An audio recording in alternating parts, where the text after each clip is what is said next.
Boa noite. Tá me escutando direitinho?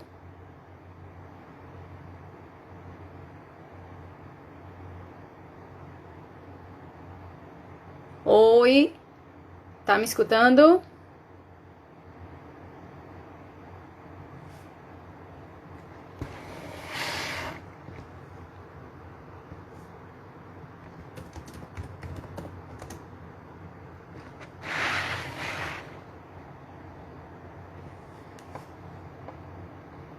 Ótimo.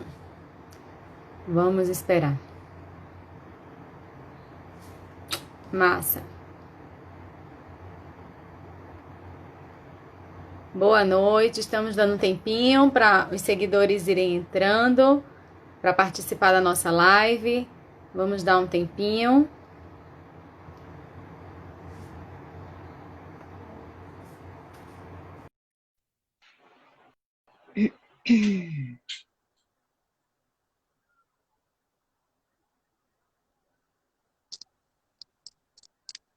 Boa Olá, noite.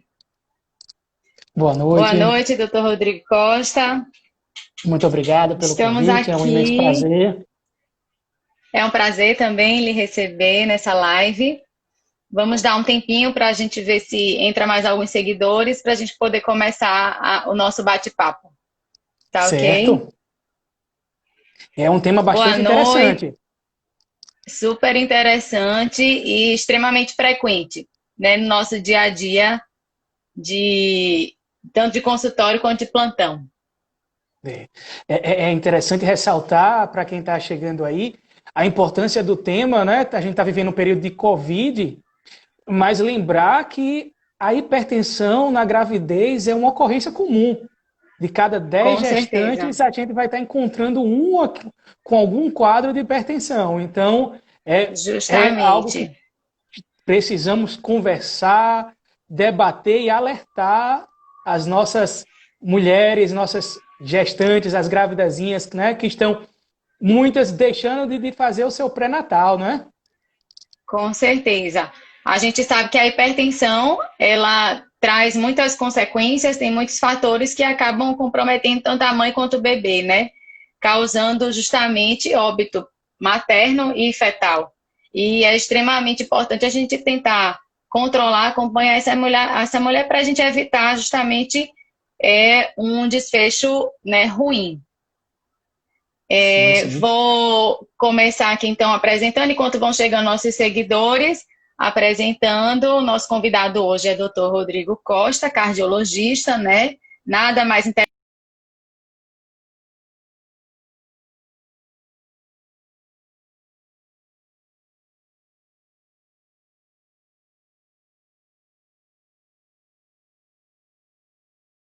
pelo Instituto Lilian Locke, São Paulo. É sócio da Sociedade Brasileira de Cardiologia, do Departamento de Imagem Cardiovascular da Sociedade de Cardiologia do Estado de São Paulo e participou do primeiro registro de hipertensão do Brasil. Né? Rodrigo Costa, ele trabalha em Caruaru, sua formação toda foi em Recife, mas exerce a medicina em Caruaru e está sempre se atualizando em congressos, cursos, né? E sempre interessado em aprimorar o seu conhecimento e aperfeiçoar também o atendimento dos seus pacientes. Acho que a gente está começando aos pouquinhos, a gente já pode começar falando alguma coisa, né? Sim, A sim. gente, como a gente falou, que a hipertensão ela é uma das principais causas de óbito materno, mas a gente sabe que antes da gestação também as mulheres, né, elas podem ter hipertensão. E aí eu queria que o Dr. Rodrigo falasse um pouco sobre a hipertensão no geral, né? Como é que é o diagnóstico, para depois a gente entrar para falar sobre a hipertensão na gestação. O diagnóstico. Certo. Veja, a gente tem que dividir a história da hipertensão na mulher em três momentos. No pré-concepção, nas primeiras 20 semanas e a partir das 20 semanas. Porque a depender do momento, possibilidades diagnósticas irão surgir. Então, a história e a avaliação deve se iniciar na pré-concepção, antes da mulher engravidar. onde ela está sujeita aos diagnósticos semelhantes tanto na mulher como no homem. A gente sabe hoje que a hipertensão no homem. Homem e mulher, a hipertensão se comportaria de forma parecida. Mas não, a gente sabe hoje que existem fatores na mulher, na fisiologia da mulher, que fazem com que a hipertensão ela tenha aspectos diferentes do homem. Apesar de geral nós encontrarmos a mesma prevalência, né, muito próximo homem e mulher de hipertensão, é visto que antes da menopausa a mulher ela tem um fator protetor, né? Nós encontramos com a menor quantidade, a menor prevalência de hipertensão. Mas mesmo assim a hipertensão acontece. Após a menopausa, quando ela deixa de ter alguns fatores de proteção, mais relacionados ao envelhecimento vascular, o enrijecimento dos vasos, ela tende a ter um aumento na frequência de hipertensão. E chega-se a ficar realmente equivalente, às vezes superar um pouquinho o homem. Isso também não se restringe só à questão da hipertensão, mas como também a outras doenças cardiovasculares. Não se sabe ainda quais seriam os fatores no homem que levam à hipertensão e quais os fatores na mulher que levariam à hipertensão. A gente sabe que hipertensão é uma doença, hipertensão primária é uma doença multifatorial. Existem vários fatores, né? Alguns deles genéticos que contribuem para essa elevação da hipertensão. Diagnóstico, né? Antes da gestação, o diagnóstico ele é feito com a medida da pressão arterial, utilizando-se do esfingomanômetro. Antigamente, o esfingomanômetro muito comum, que era o padrão ouro, é aquele esfingomanômetro que nós usamos, o tensiômetro, né? De mercúrio. Mas hoje, devido a questões de proteção, né, do risco de um metal pesado e tóxico, tem sido substituído pelo anaeróide, que é aquele que tem um reloginho, ou pelos digitais, que estão cada vez mais fidedignos, mais próximos da real medida da pressão. Então, essa medida ela deve ser feita em todas as pessoas, no mínimo uma vez no ano. Então, para o diagnóstico da mulher, para se descobrir se ela tem hipertensão ou não, no mínimo uma medida deve ser feita para se verificar. O que acontece que algumas pessoas elas podem ter dois aspectos quando você vai no consultório. Tem a pressão medida normal e uma pressão alta. Só que entre a pressão normal e a pressão alta existe o que a gente chama de hipertensão mascarada e hipertensão do avental branco. A hipertensão mascarada é aquele paciente, aquela mulher que quando ela chega para uma consulta,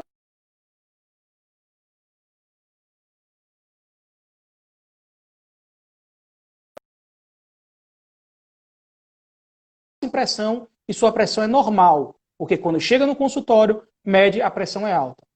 Diferentemente, a hipertensão do avental branco é aquela que ela vai chegar no consultório e a pressão vai estar sempre alta. Mas quando ela sai do consultório, a pressão vai estar se comportando de forma normal. Então, para esses dois espectros, para você poder confirmar realmente qual é a pressão dessa paciente, nós vamos precisar de outros exames e avaliar se existe algum comprometimento de órgão-alvo, por exemplo, um coração aumentado de tamanho, sintomas de insuficiência cardíaca, lesão em retina, né, que vão sugerir que realmente, apesar dela ter essa pressão normal, ela já tem alterações que sugerem que ao longo do dia a pressão dela está alta. Diferentemente daquela pessoa que chega no consultório e a pressão está alta, mas ela não tem nenhuma lesão de órgão-alvo, o coração é normal, não tem lesão em retina, rim funciona normal. Então são alterações que vão sugerir que apesar do consultório estar alta, a pressãozinha dela ao longo do dia vai estar normal. E para a gente poder confirmar realmente como está a pressão, nós vamos precisar fazer um mapa ou um MRPA. Ótimo. Então, a gente sabe que a mulher, por si só, ela tem esse fator protetor, mas ela também tem o risco da hipertensão, né? E com isso, as suas complicações. Então, doutor Rodrigo Costa, já que a gente tem esse diagnóstico, né? Pode ser feito com mapa, com MRPA na mulher, e essa aferição que pode ser uma vez, pelo menos uma vez por ano, para diagnosticar, E também os diferenciais que você falou sobre questão de hipertensão do avental branco e tudo mais. Qual seria a diferença? Existe alguma diferença, na verdade, em se diagnosticar, dar um diagnóstico de hipertensão antes da gravidez e um diagnóstico de hipertensão na gravidez? Sim, é importante porque a gente sabe que a hipertensão, antes da gestação, quando não controlada, né, ela é fator de risco para a mãe. Mesmo não apresentando seu extremo mais elevado, mas mesmo assim, ela é um fator. Se você chega com uma pressão com níveis não controlados, a mãe vai ter um risco maior de aborto, deslocamento de placenta, complicações no desenvolvimento do feto, não é? Então, você fazer o diagnóstico e controlar de forma adequada, você identificar já alterações antes da gestação, você vai poder acompanhar de forma melhor aquela paciente. Porque existem alterações que já podem estar presentes antes da gestação, como, por exemplo, a presença de proteinúria, que se você nunca fez nenhum exame e nunca identificou aquela proteinúria, mais para frente, quando você estiver fazendo o exame pré-natal, encontrar uma paciente com a pressão alta e com a presença de proteinúria, você pode achar que a paciente está apresentando um quadro de pré-eclâmpsia, quando na realidade já eram alterações que estavam no início da gravidez como consequência da hipertensão crônica que não vinha controlada. Então é interessante a gente fazer esse diagnóstico para poder você traçar o perfil. Porque a gente sabe que hipertensão é um dos fatores de risco, né, a depender dos níveis de pressão também, para a gente classificar o risco cardiovascular. É um dos muitos fatores que vão servir para a gente indicar, contraindicar a possibilidade de engravidar naquele momento ou postergar a gravidez, né? Então, hipertensão é um dos fatores que vão fazer parte dessa avaliação. Certo. Então, você me falou que a gente pode fazer alguns exames, né, Sim. prévios à gestação, justamente para a gente ver como é que está essa mulher. Então, quais seriam os exames, né, para essa paciente fazer antes de engravidar, no caso ela sendo ou hipertensa ou não, mas preferencialmente a paciente que já é hipertensa crônica, que é a paciente que seria mais delicada, né, para o acompanhamento na gestação. Esses exames, quais seriam os exames importantes? E quais seriam, na verdade, as alterações que ela poderia apresentar que contraindicariam uma gravidez, que, na verdade, a gravidez poderia pôr em risco a vida dela? Pronto, vamos pensar que a gente, quando vai avaliar a gente chama de risco, né, de engravidar, o risco da gravidez, a gente leva em conta 3 aspectos, né? O primeiro aspecto é o risco obstétrico dela, que aí o ginecologista ele vai avaliar quais são as alterações obstétricas que podem pôr em risco aquela mãe se ela engravidar. O cardiologista ele vai avaliar o risco cardíaco.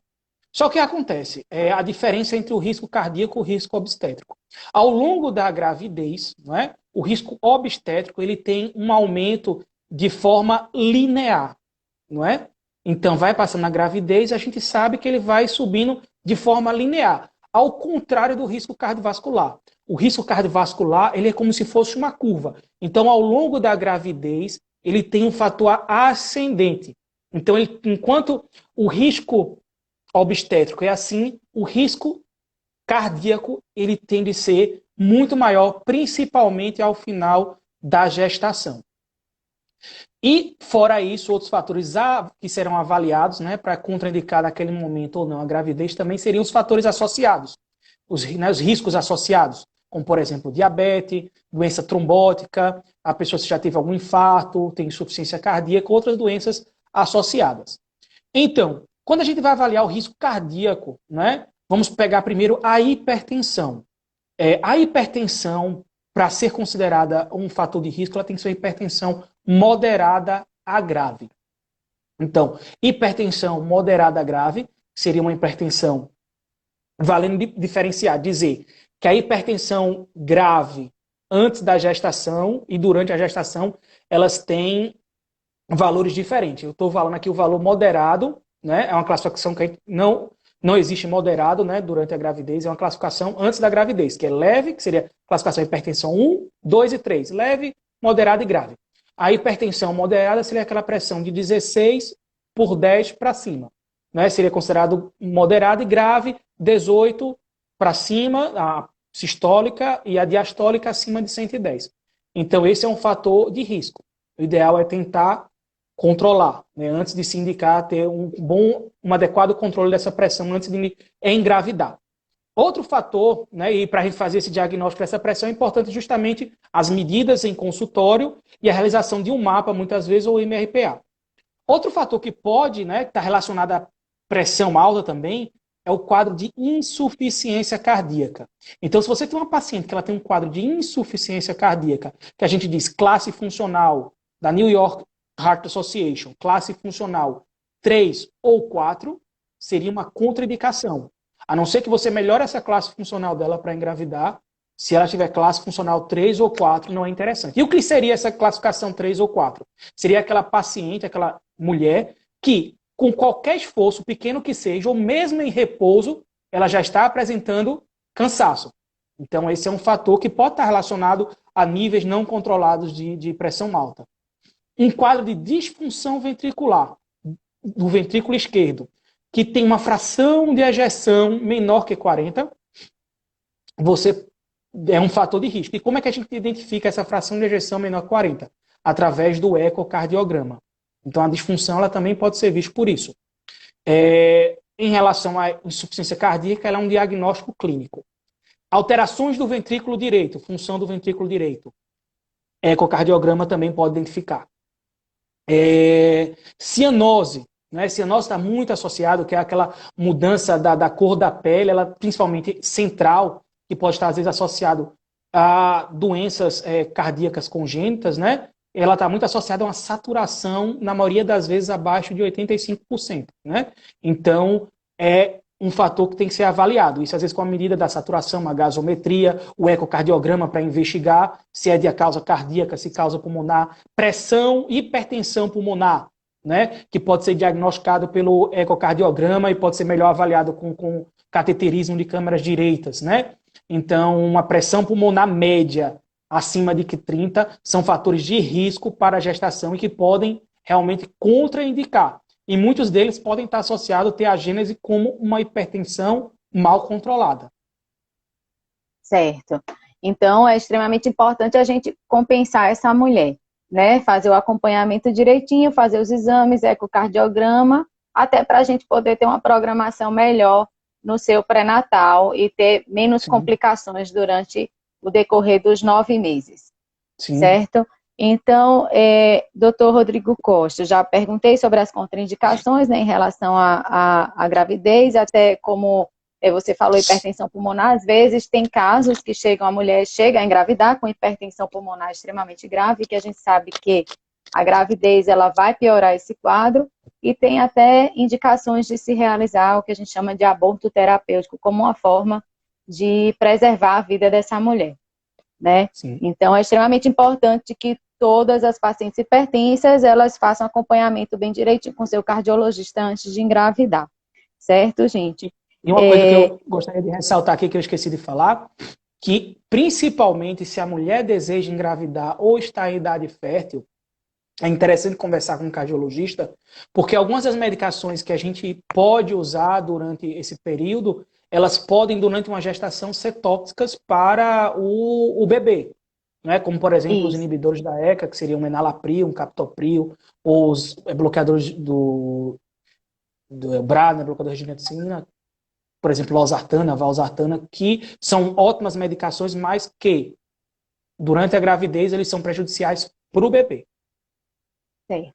Então, a mulher engravidou, ela é hipertensa, usa os medicamentos, né? Então, qual seria a orientação, no caso, dessa paciente no primeiro momento? Ela vem utilizando esses medicamentos que eles são prejudiciais ao bebê. Aí, quais seriam as recomendações quando ela engravidar para se poder fazer a troca, né, no caso, se necessário, do medicamento? Como é que faria esse acompanhamento inicial? Pronto. A medicação hoje mais usada, né, durante a gestação é a medildopa. Ela é muito comum. Apesar de que existem outras medicações, eu acredito que na maioria dos serviços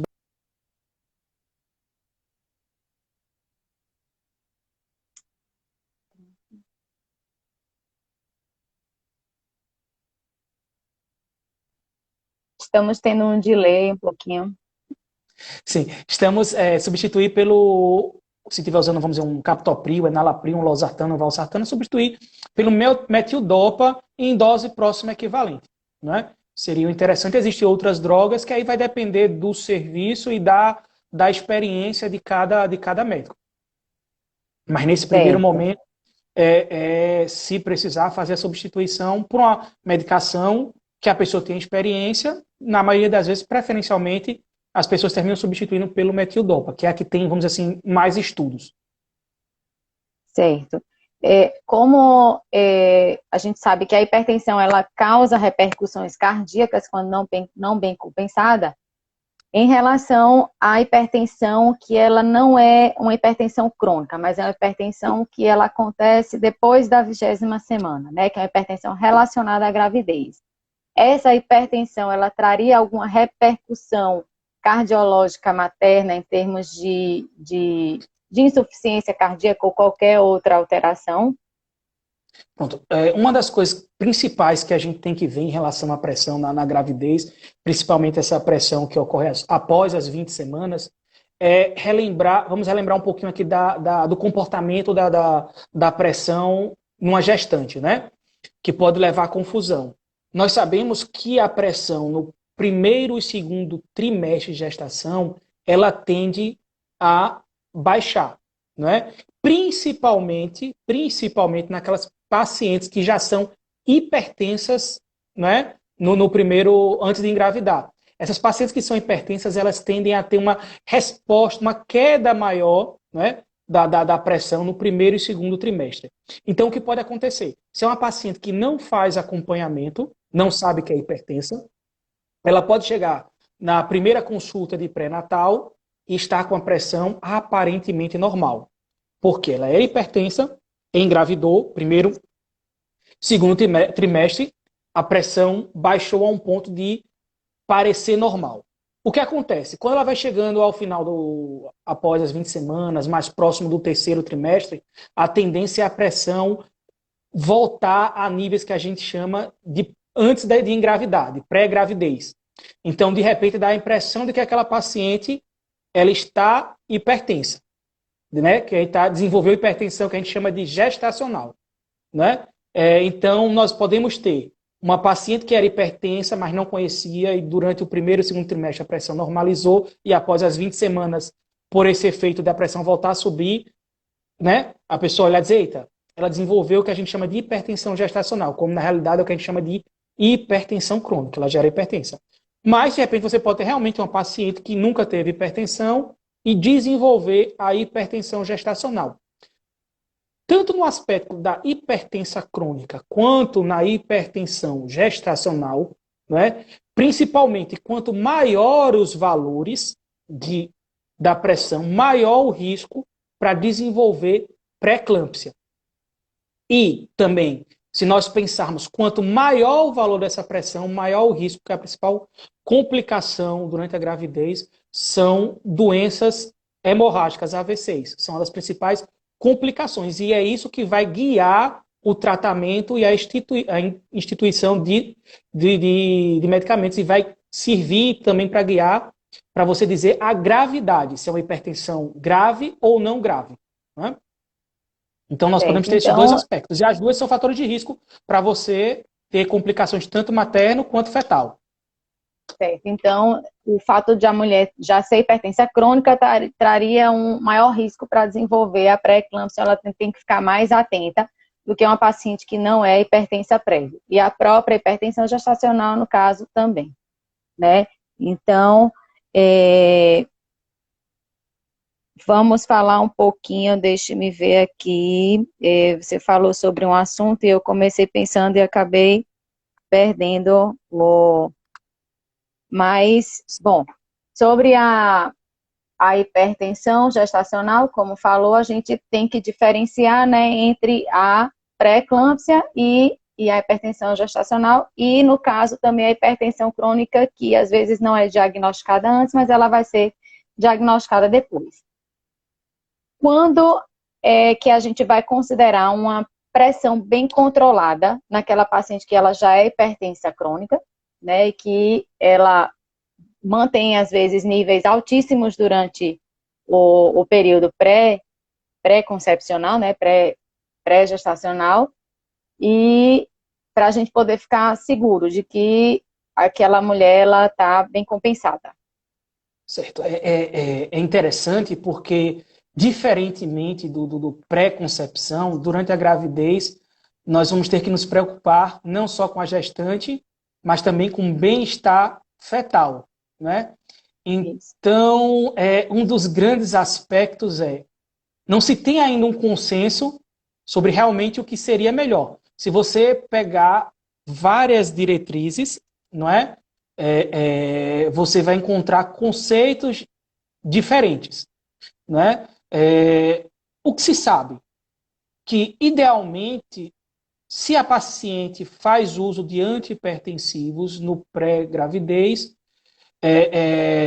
seria interessante manter. Mas, como existe uma queda da pressão arterial nesse primeiro e segundo trimestre, alguns grupos dizem que a pressão abaixo de 12/8, apesar no pré-gravidez ser o que a gente considera uma pressão excelente, né? O 12/8 para baixo, a maioria dos grupos, eles acreditam que esse valor de pressão abaixo de 12/8 induzido por medicação, ele pode ser prejudicial para o bebê. Então, primeiro ponto, não podemos baixar a pressão abaixo de 12/8. Idealmente é que essa pressão, se a gente for controlar, ela não chegue nem passe para um valor menor do que 12/8. Por outro lado, né, a gente sabe que pressões acima de 15/9, 15/10, são pressões que podem estar associados a um risco maior de complicações tanto maternas quanto fetais, principalmente ao risco de morte da mãe, risco de AVC, de sangramento. Então, idealmente, para um bom controle, seriam valores que ficassem entre o 12/8 até abaixo do 15/9, né? Idealmente, né, a gente sabe que pressões acima de 9 aumenta o risco, pressão diastólica, perdão, maior do que 90 milímetros de mercúrio, aumenta o risco para pré-eclâmpsia. Então, o ideal é que ela ficasse o mais próximo de 13, né? Ou abaixo de 9, ficasse o mais próximo de 12. Idealmente é o que eu considero. Se é uma paciente que já tem risco, já tem um risco obstétrico alto, tentar chegar ao próximo entre o 12/8 e o 13/9 seria ideal.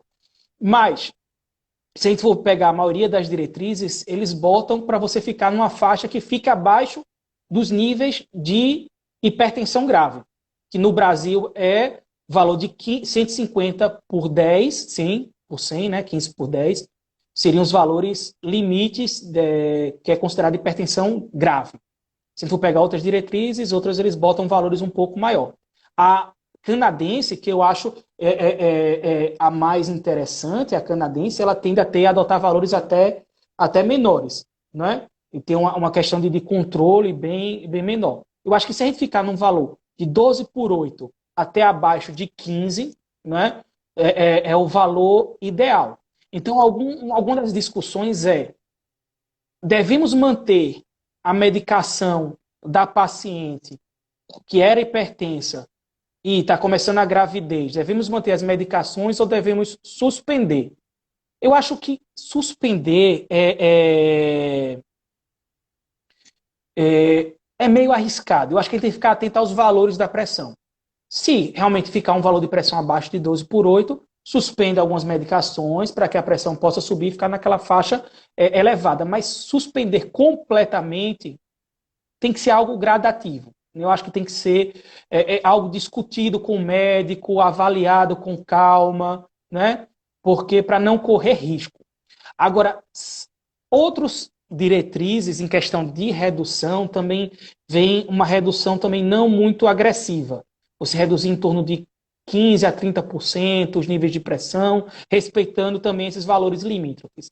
Eu acho que isso tudo tem que ser feito Se não está sendo a urgência, o paciente não está pré-eclâmpsia, é só hipertensão crônica, hipertensão gestacional, clinicamente o paciente está bem, você pode fazer esse controle, essa avaliação de forma mais parcimoniosa, pode ver também um controle usando o mapa, pode estar acontecendo de repente um ambiente de estresse, né? Às vezes é a primeira gestação, né? O próprio estigma de não ser hipertenso, de repente chegar com níveis altos em consultório, já pode fazer com que você termine perpetuando. Então, o mapa vai mostrar todo esse aspecto, vai tirar aquele ambiente de estresse, a pessoa vai para casa e você vai dizer, não, realmente a pressão dessa paciente está alta, vai ser interessante a gente começar uma medicaçãozinha, ou não, essa pressão está comportando-se excelente durante o dia, podemos manter sem medicação. Mas o mais importante é isso também, essas pacientes, elas precisam ser acompanhadas pelo cardiologista de forma equivalente ao que elas são acompanhadas a nível do obstetra.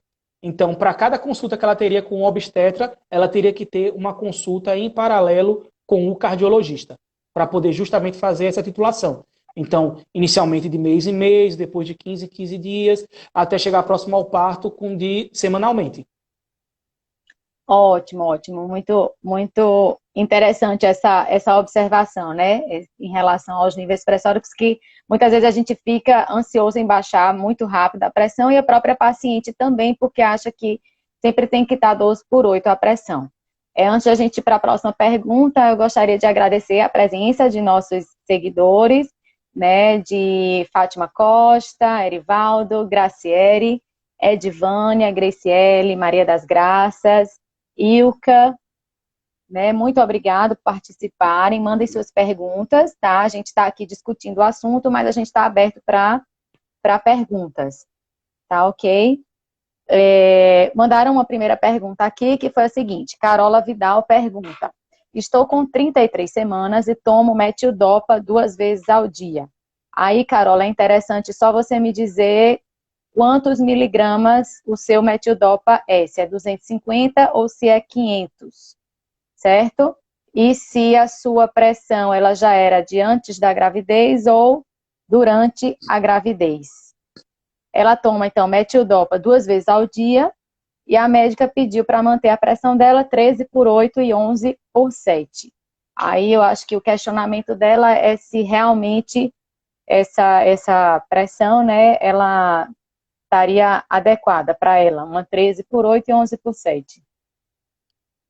Tem que for pensar, já está próximo do finalzinho da gestação, né? 33 semanas. Geralmente, pacientes hipertensas, elas tendem a ter o parto recomendado próximo às 37, completado às 37 semanas, né? É uma pressãozinha 13/8, estando acima do 11/7, é uma pressão adequada pelas recomendações, né? Tá bem direitinho, está usando a medicação que em gestante é a medicação de escolha. Isso, a medicação adequada, justamente. Isso. Né? Agradecer mais aqui também a presença de Elisa, a Aline, tá? Muito obrigada. Pessoas de Gravatá, de Caruaru, de Recife aqui, nos acompanhando nesse bate-papo interessante, tá? Bom, eu vou só fazer uma observação, tá? Antes de a gente ir para uma pergunta, justamente esse acompanhamento com o cardiologista, a gente consegue fazer bem direitinho quando a gente está no consultório privado, é uma coisa que é bem interessante de se fazer. No SUS é bem complicado, às vezes é até difícil uma primeira consulta. E aí a gente tenta como obstetra manejar isso, mas às vezes é muito difícil. Às vezes tem paciente que ela tem pressões muito descompensadas, e aí é justamente quando eu queria saber, pacientes hipertensas crônicas descompensadas, quando é que eu teria necessidade de internar ela para fazer o acompanhamento para compensar a pressão? Pronto. Vamos pensar assim, a paciente não tendo, quais seriam as indicações para internar? Primeiro, você está prescrevendo aquela medicação, vamos dizer assim, uma clássica. Está prescrevendo medicação e não controla, prescrevendo medicação e não controla, você está aumentando e a pressão não sai do lugar, investigou, pediu exame, não mostrou nenhuma doença que possa estar contribuindo para aquilo. Ela diz que não está usando anti-inflamatório, não está usando nenhuma medicação que possa contribuir para aquele aumento da pressão. Você pode primeiro internar essa paciente para ter certeza de que ela está usando o remédio no horário direitinho e que está usando de forma adequada. Então é muito comum, às vezes, né, você pedir um internamento para verificar se a pressão realmente não está sendo controlada, apesar do controle do uso adequado da medicação. Porque no hospital você vai estar sendo supervisionada pela equipe de enfermagem, que vai estar medindo sua pressão de forma regular e vai estar aplicando, dando a medicação conforme prescrita nos horários adequados. Então, se for aquela paciente, às vezes, que diz que está usando de forma adequada, mas não está, então, no ambiente hospitalar, supervisionado, você vai ver aquela paciente que tem a pressão fora não controlada, de repente, durante o internamento, controlar. Essa seria uma indicação, vamos dizer assim, mais simples, onde a paciente está bem. Outro fator, aí mais extremo, vamos imaginar uma emergência hipertensiva ou uma urgência hipertensiva. Aí são os momentos que nós teríamos que realmente internar essa paciente, não deixar a paciente a nível fora do hospital. Então, é uma paciente que chega com um quadro de emergência, está com um quadro de pré-eclâmpsia grave, né? Que depois a gente vai dizer mais ou menos o que seria essa pré-eclâmpsia grave, ou teve um quadro de eclâmpsia, que é o extremo, né? Uma síndrome HELP, né? Ou um paciente está com edema de pulmão, sinais de insuficiência cardíaca, começou a perder função renal, alteração da visão, alteração encefálica, que são sinais de desorientação, né? São sinais de agravamento de complicação. Então você vai precisar internar essa paciente, vai precisar às vezes sulfatar, né, essa paciente pelo risco de evolução para convulsão, para risco de eclâmpsia, né, que é o principal indicação, fazer algumas medicações, né, que é as medicações que já vão ser usadas a nível hospitalar, vão ser muitas vezes diferentes das medicações que a gente usa a nível fora do hospitalar, vai ter que ser monitorizado, né? Essa medicação a gente vai ter que titular de segundo em segundo, de minuto em minuto, até você atingir um controle adequado e tirar o paciente daquele risco eminente, né? Controlar o edema, diminuir a desorientação, tirar do risco. Então, pacientes que merecem ser internados são aqueles pacientes que têm urgência hipertensiva ou emergência hipertensiva. Vale lembrar que a gestante ela tem um fator que a gente chama de que nós não vamos considerar em uma pessoa que não está em gestante, que seriam os níveis da pressão, né? Se a gente pegar numa paciente que não está gestante, né, nós não consideramos os níveis de pressão como um fator indicador para internamento, né? Então, pressões muito altas, o paciente está bem clinicamente, não tem nenhum outro sinal, casa, medicação, acompanhamento ambulatorial. Já uma gestante, né? Uma gestante que tem uma pressão muito alta, aí vai precisar uma hipertensão grave, né? Valores elevados, 18 ou por 11, às vezes é necessário internar para se investigar e afastar, às vezes, quadros de pré-eclâmpsia. Porque muitas vezes essa elevação da pressão, ela pode ter um fator prejudicial. Então a gente precisa ter um controle mais adequado. Então, uma pressão alta que nós não internaríamos numa não gestante, numa gestante, nós já vamos precisar, às vezes, internar para poder acompanhar. Fazer Certo. dosagem de DHL, ácido úrico, ureia, proteinúria, ver como é que está, né? Isso é muito importante. Então, pronto, em relação à proteinúria, isso é interessante justamente. A paciente que ela é hipertensa crônica, é interessante que ela tenha uma proteinúria, então, de 24 horas antes de engravidar, para a gente poder ter esse comparativo, caso ela tenha, né, qualquer alteração, complicação durante a gestação. Para a gente poder definir entre uma pré-eclâmpsia ou somente uma hipertensão crônica descompensada. E aí o cardiologista, ele pode já solicitar, né, antes mesmo dela engravidar, né, fazer esse acompanhamento. Bom, Graciele faz uma pergunta aqui. Quem tem frequência cardíaca irregular, né, quem tem uma arritmia, pode tomar café, no caso gestante, ou não gestante, né, sendo gestante ou não gestante, poderia tomar café? Pronto, antes eu gostaria de agradecer a todos de Caruaru que estão acompanhando aqui a live, né, os pacientes, mandar um abraço. É importante pensar no café, qual é o grande problema do café. Não só pela questão de poder piorar os quadros de arritmia, né? Taquicardia sinusal, algumas arritmias ficarem mais intensas, mas a gente tem que se lembrar que níveis de cafeína estão associados ao fechamento do canal arterial do bebê.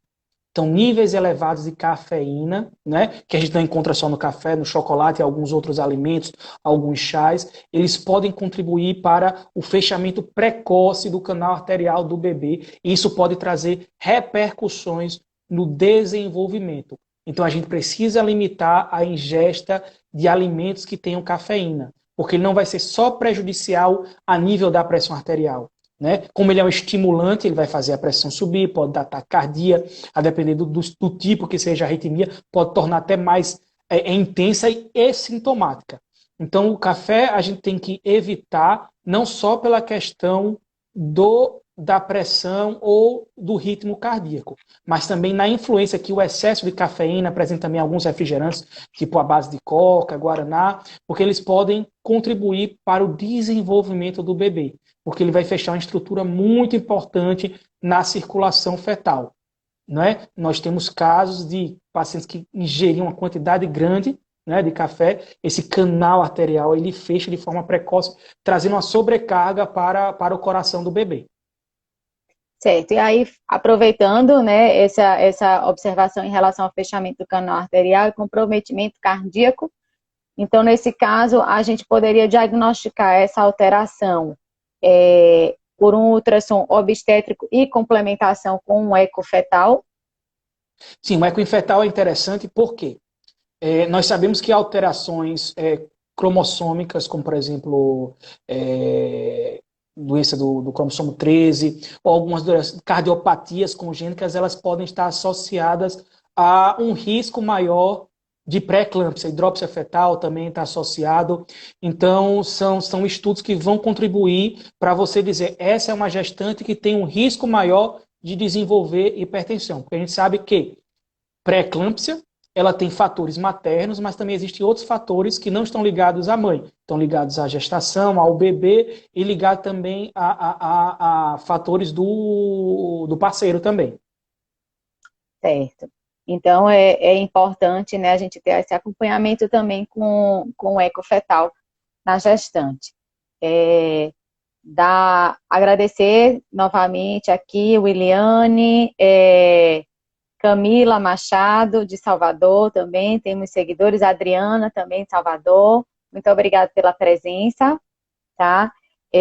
Bom, aí uma questão que assim, a maioria das pessoas fala, a pessoa é hipertensa, né, não posso comer sal. A gente sabe que antes da gravidez, o hipertenso crônico é indicado uma dieta hipossódica, né, com pouco sal.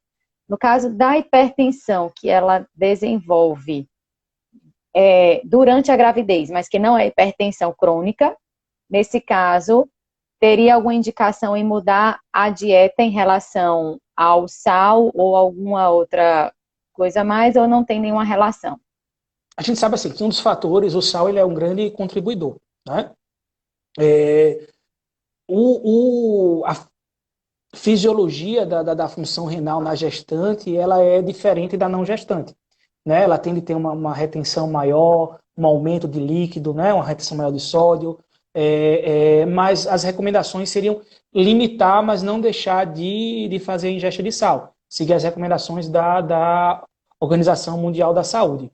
E outro fator importante, não só o sódio, é a questão também do cálcio, né? A gente sabe que baixa quantidade de cálcio, né? Uma paciente que tem uma hipocalcemia é um fator de risco para o desenvolvimento da pré-eclâmpsia, né? Então, você pode diminuir a ingesta de sódio, mas ficar atento aos níveis de cálcio, precisando algumas vezes fazer uma reposição do cálcio, mas não do sódio, né? Para prevenir a evolução para pré-eclâmpsia. Então, é interessante você diminuir a ingesta de sódio, mas ficar atento aos níveis de cálcio. Só fazer reposição para prevenir a pré-eclâmpsia quando os níveis de cálcio eles estiverem reduzidos. Certo. Então, entraria também mais um exame, né, no nosso pré-natal, que seria essa questão de dosar o cálcio, tá? Sim.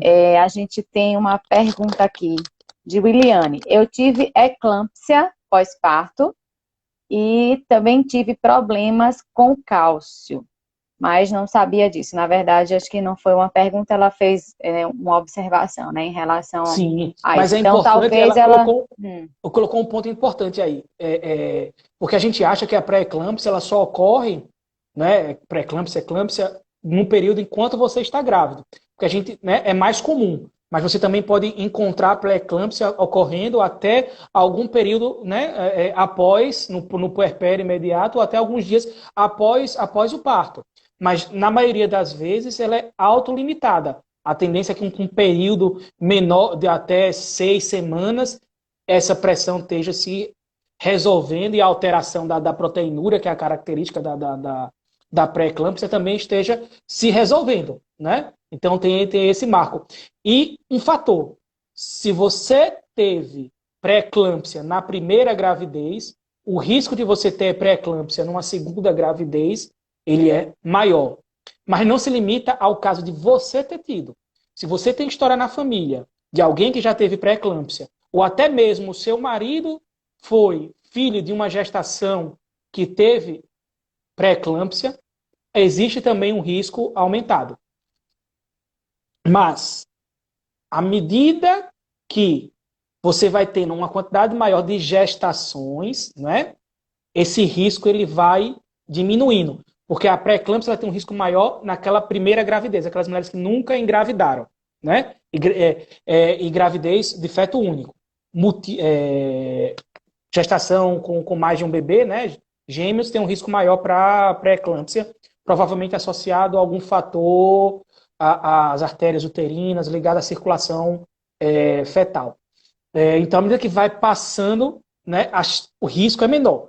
Mas, se a primeira gravidez que você teve para a segunda gravidez que você teve passou um percurso de 10 anos, quanto maior o intervalo da primeira gravidez para a segunda gravidez, maior o risco de você ter novamente.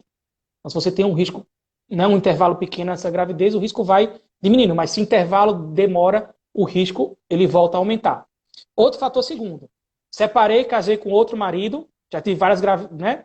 Tive gravidez com pré-eclâmpsia. Se você separou e vai ter outra gravidez de outro parceiro, o risco ele volta a ser como se fosse uma primeira gestação. Então, existem fatores que estão ligados à mãe, mas também esse fator que talvez esteja associado a alguma resposta ao organismo materno, ao espermatozoide do marido. São fatores ainda que são muito, muito inespecíficos, né? A gente ainda só faz supor, baseado na maneira como se comporta. Mas nós não temos ainda nada comprovado.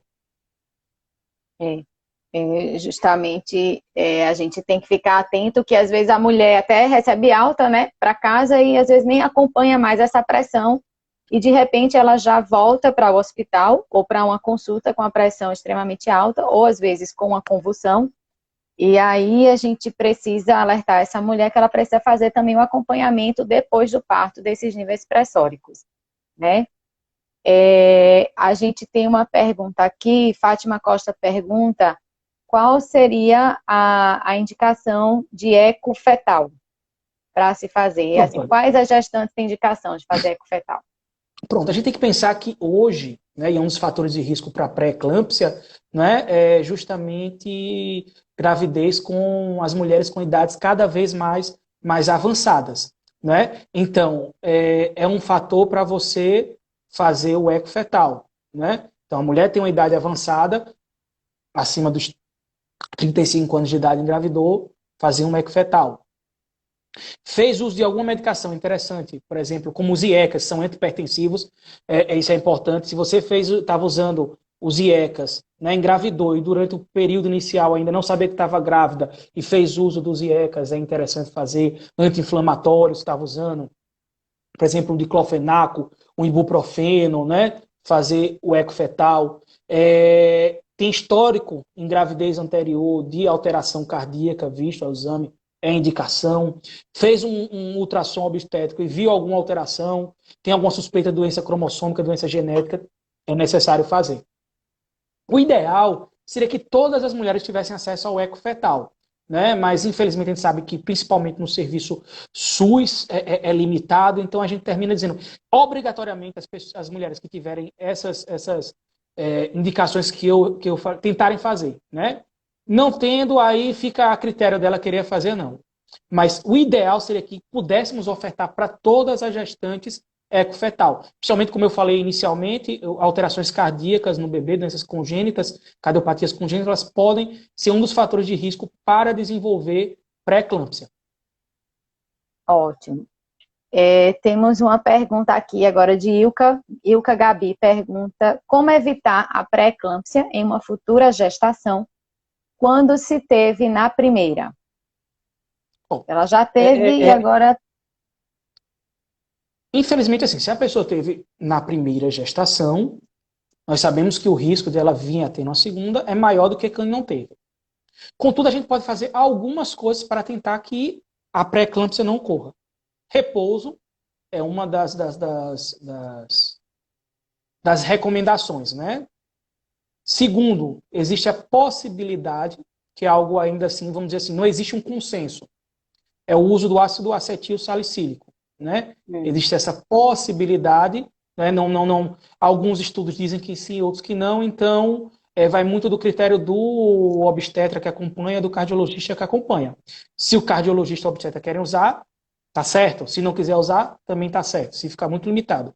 O que a gente tem muito associado, né, que é, vamos dizer assim, quase batido ao martelo, realmente é a questão da dosagem do cálcio baixo como um fator de risco para o desenvolvimento. Então, um dos fatores seria ver essa questão do cálcio baixo.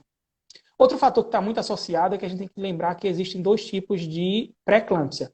A pré-eclâmpsia precoce e a pré-eclâmpsia tardia.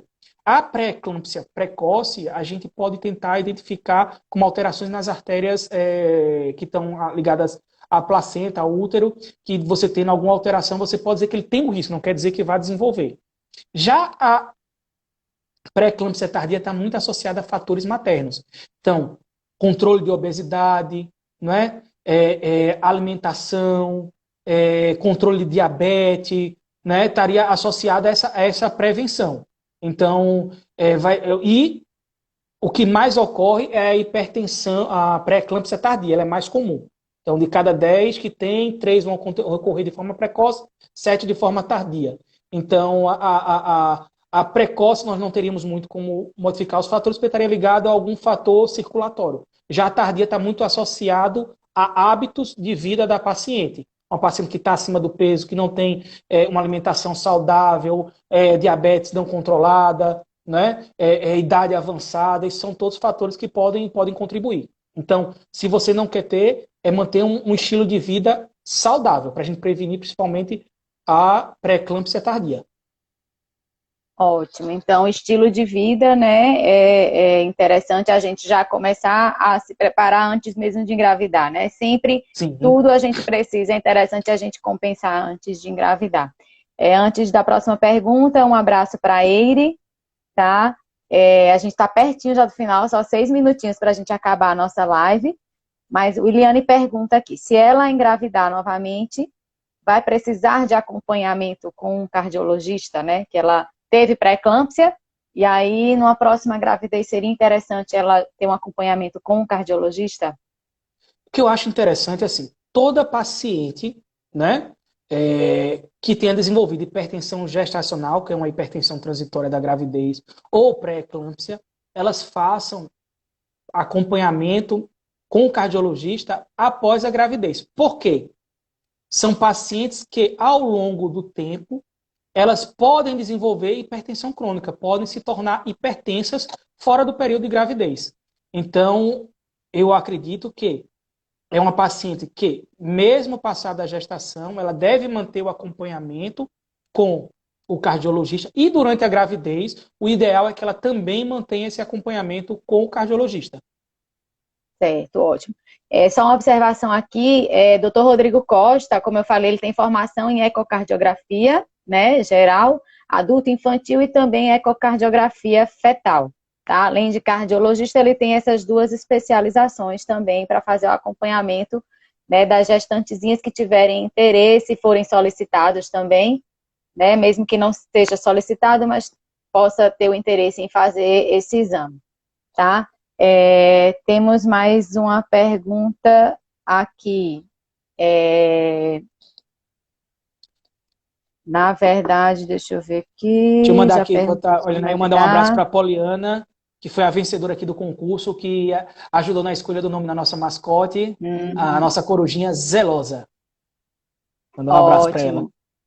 A Zelosa que vai cuidar de todas as pessoas, né, do consultório de Dr. Rodrigo. Justamente, zelar pelos pacientes. Um abraço para Antônio, então para a Poliana, a vencedora do concurso. Vamos ver. Bom, vou fazer só algumas observações, tá? Para depois você concluir, então, porque a gente tem pouquinho tempo, por enquanto não tem outra pergunta.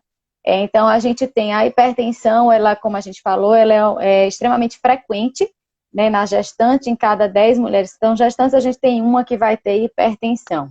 E atualmente no cenário que a gente está, em que os ambulatórios eles estão restritos, acaba que muitas mulheres elas não estão fazendo o acompanhamento adequado e as complicações estão sendo maiores, né? Então a mulher tem que ficar atenta, se ela puder, aferir a sua pressão. Se ela for hipertensa, vamos pelo menos considerar quantas vezes assim seria interessante ela aferir a pressão dela, doutor Rodrigo. Pronto, olha, vamos pensar assim, uma paciente que ela é baixo risco cardiovascular, não tem nenhuma alteração em nenhum exame, coração normal, o ideal seria que nós fizéssemos a medida da pressão uma vez por ano. Pensando sem gravidez, o ideal é que essa pressão gestante a cada consulta de pré-natal fosse realizado essa medida. Idealmente, que fossem medidos nos dois braços, né? Isso vale ressaltar, não medir apenas em um braço. Se possível, medir a pressão nos dois braços, você pode ter diferenças de até 10 milímetros de mercúrio. Acima disso é bom ficar atento, pressão muito diferente em questões às vezes, de coartação de aorta, né? Mas aí você vai fazer o quê? Vai medir nos dois braços, uma diferença podendo ser até 10 milímetros de mercúrio, não mais do que isso. Você vai pegar o valor do braço que a pressão foi maior. Então, de repente, no braço você pode ter 12 por 8 e medir no outro, de repente, está 13 por 9. Né? Ou, de repente, está num braço no limite e no outro já está num nível de hipertensão grave. Então, é interessante pelo menos uma medida a cada consulta. A depender do valor, você pode repetir, aguardar 4 horas e após 4 horas fazer outra medida, ou pedir para vir no dia seguinte, ou solicitar, que é interessante, nem todo mundo no primeiro momento tem acesso a mapa, medidas domiciliares com aparelhos calibrados, né, adequados, eles também têm o seu valor, ajudam no diagnóstico e ajudam no acompanhamento. Preferencialmente, as medidas devem ser feitas antes das refeições, estômago vazio, pés bem apoiados no chão, braço à altura do coração, não pode estar de bexiga cheia, não pode ter feito exercício, não pode ter brigado com o marido, com o filho, né? Não pode ter feito exercício, coluna ereta, preferencialmente medidas de gestantes devem ser feitas sentadas, né? Se por acaso não conseguir, for deitada, decúbito lateral esquerdo, então deitadinha do lado esquerdo. São as recomendações. Ótimo. Então, vamos todas, né, nos precaver, aferindo a pressão e mantendo nossas consultas, tanto de pré-natal quanto cardiologista. A gente está faltando um minutinho, vou correr, vou fazer, nesse final, a divulgação, tá? Dr. Rodrigo Costa, ele está atendendo agora, vai voltar aos poucos a atender, mas por enquanto está somente realizando exames. É isso, doutor Rodrigo? E qual o local, o endereço do seu consultório? Nós estamos em Caruaru, no Empresarial Memorial Trade Center, quinto andar, sala 503, né? Nesse período, por enquanto, só exame, mas assim que as diretrizes permitirem voltarmos aos atendimentos, vamos aos pouquinhos, né? Para poder proteger não só aos funcionários da clínica, mas também os pacientes não expor a risco desnecessário. Ótimo. Bom, então queria agradecer a presença de Dr. Rodrigo Costa, foi extremamente esclarecedor, tá?